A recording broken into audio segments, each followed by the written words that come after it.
Et on prend à présent la direction de Parc Expo. Bonsoir Florent. Jean-Claude Mailly s'est adressé à plusieurs centaines de personnes aujourd'hui. Quelle était la teneur de son discours ?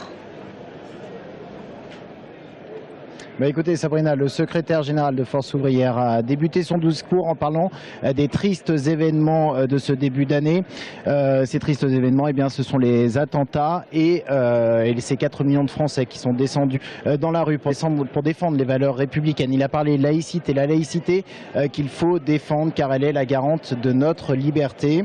Jean-Claude Mailly, pour qui la défense des valeurs républicaines, c'est aussi la défense des droits sociaux. On va en parler avec le secrétaire général de Force ouvrière. Bonsoir Jean-Claude Mailly.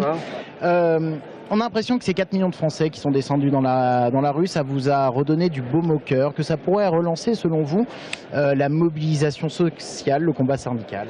C'est surtout, moi, ce que j'ai appelé un sursaut, un élan républicain.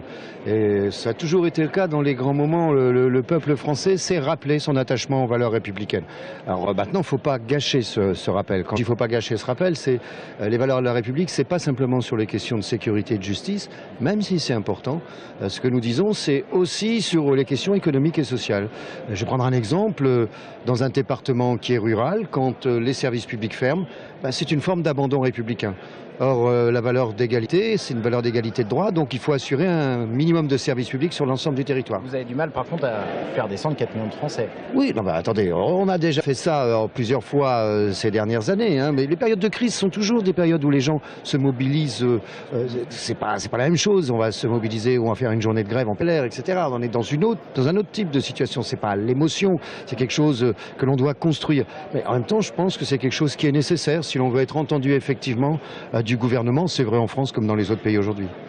On a la situation à la CGT, elle tient son comité national confédéral cette semaine pour tenter de tourner la page Le Pan. Cette situation de crise, le fait qu'on n'entende pas trop la CGT en ce moment, est-ce que ça peut profiter à Force ouvrière? Écoutez, moi je ne joue pas là-dessus, hein. Que les choses soient claires. Il peut toujours y avoir des mouvements d'une organisation à une autre. Vous savez, les adhérents et les militants en tous les cas sont toujours très attachés à leurs organisations.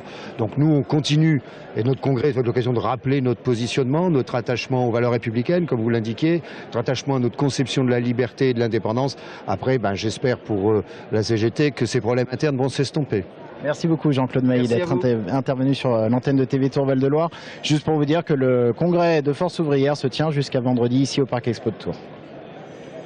Merci Florent Carrière en duplex du Parc Expo avec Audrey Champigny.